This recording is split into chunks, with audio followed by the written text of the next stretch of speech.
अन्नदाता हताश, युवा निराश, मिडिल क्लास मायूस। तेरे वादों पे कहां तक दिल फरेब खाए, अब अच्छा तो ये है कि मेरी आस टूट जाए। दोस्तों, देश में वित्त मंत्री निर्मला सीतारमण ने शनिवार 1 फरवरी को मोदी सरकार के तीसरे कार्यकाल का बजट पेश किया। वित्त मंत्री ने बताया कि अब देश के 1 करोड़ और लोग ऐसे हो जाएंगे जो कोई इनकम टैक्स नहीं देंगे। इसके अलावा वित्त मंत्री ने डेयरी और फिशरी फार्मर्स के लोन की सीमा बढ़ाने का भी ऐलान किया है। एमएसएमई सेक्टर का क्रेडिट कवर बढ़ाने का भी ऐलान किया गया। साथ ही उन्होंने कहा कि बुजुर्गों को टैक्स की छूट की सीमा 2 गुनी कर दी जाएगी। हालांकि दोस्तों, जैसे ही मोदी सरकार का ये बजट पेश हुआ, उसके बाद सोशल मीडिया पर लोगों ने सरकार को घेरना भी शुरू कर दिया। एक यूजर ने कमेंट करते हुए लिखा है कि क्या फर्क पड़ता है 12 लाख का, जब भाजपा ने पहले से ही 80 करोड़ लोगों को भिखारी बना दिया है। एक अन्य यूजर ने लिखा, 12 लाख रुपए तक की वार्षिक आय पर कोई कर नहीं लगेगा। साथ ही वेतन भोगी कर्मचारियों के लिए मानक कटौती को बढ़ाकर 75,000 रुपए कर दिया गया, जिससे कुल 12.75 लाख रुपए तक की आय कर मुक्त हो गई है।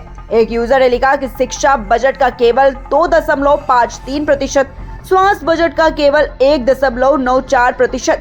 पता नहीं स्वास्थ्य और शिक्षा हमारे देश में इतना गैर जरूरी क्यों है।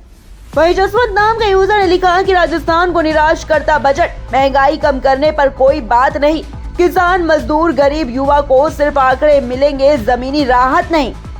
दोस्तों, केंद्र की मोदी सरकार ने वित्त वर्ष 2025-26 के लिए बजट पेश कर दिया है, जिसमें नौकरी पेशा लोगों और किसानों के लिए कई बड़ी घोषणाएं की हैं। वहीं विपक्षी नेताओं ने इस पर अपना अलग पक्ष रखा है। बसपा सुप्रीमो मायावती ने बजट पर कहा कि ये राजनीतिक स्वार्थ पूरा करने वाला बजट है।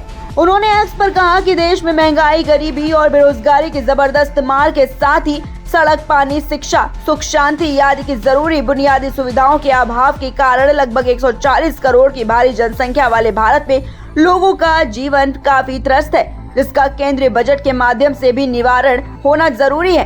किंतु वर्तमान भाजपा सरकार का भी बजट कांग्रेस की ही तरह राजनीतिक स्वार्थ का अधिक व जन एवं देश हित का कम लगता है। अगर ऐसा नहीं है तो इस सरकार में भी लोगों का जीवन लगातार तंग, बदहाल व दुखी क्यों? विकसित भारत का सपना बहुजनों के हित का भी होना जरूरी है। वहीं दोस्तों, कांग्रेस नेता जयराम रमेश ने बजट 2025 पर तंज कसते हुए कहा कि वित्त मंत्री ने 4 इंजनों की बात की, कृषि, एमएसएमई, निवेश और निर्यात। इतने सारे इंजन की बजट पूरी तरह से पटरी से उतर गया है। ऐसा लगता है कि बजट में बिहार को घोषणाओं का खजाना मिल गया है। ये स्वाभाविक है क्योंकि साल के अंत में वहां चुनाव होने हैं, लेकिन एनडीए के दूसरे स्तंभ यानी कि आंध्र प्रदेश की इतनी बेरहमी से अनदेखी क्यों की गई? कांग्रेस सांसद और पूर्व वित्त मंत्री पी चिदम्बरम के बेटे कार्ति चिदम्बरम ने कहा कि हमें ये देखने की जरूरत है कि जो वादे पहले के बजट में किए गए थे क्या वो पूरे हुए। स्पष्ट तस्वीर पाने के लिए बजट को पढ़ने की जरूरत है। बिहार को लेकर हुई घोषणाएं स्वाभाविक थी, ये राजनीति है। वहीं दोस्तों, समाजवादी पार्टी के मुखिया अखिलेश यादव ने कहा कि बजट नहीं पर महाकुंभ में मरने वालों के आंकड़े ज्यादा महत्वपूर्ण है। हम इनका कोई आंकड़ा क्यों माने जो लोग मरने वालों के ही आंकड़े नहीं दे सकते। वहीं दोस्तों, कांग्रेस सांसद मनीष तिवारी ने कहा कि मैं ये नहीं समझ पा रहा हूँ कि ये भारत सरकार का बजट था या बिहार सरकार का। क्या आपने केंद्रीय वित्त मंत्री के पूरे बजट ये भाषण में बिहार के अलावा किसी अन्य राज्य का नाम सुना? राजद नेता और बिहार के उप मुख्यमंत्री तेजस्वी यादव ने भी बजट पर सरकार को जमकर घेर लिया और कहा कि ये बजट पिछले बजट का नकल है, गांव और गरीब विरोधी बजट है। बिहार को ना कुछ मिला है और ना केंद्र की मोदी सरकार बिहार को कुछ देना चाहती है। बजट के बहाने तेजस्वी ने एक बार फिर विशेष पैकेज का मुद्दा उठाया। उन्होंने सवाल किया कि बिहार के स्पेशल पैकेज का पैसा कहाँ गया। दोस्तों, तेजस्वी यादव ने कहा कि चंद्रबाबू नायडू 2 लाख करोड़ का पैकेज लेकर चले गए और बिहार को नीतीश कुमार कुछ नहीं दिला पाए। नीतीश अचेत अवस्था में है।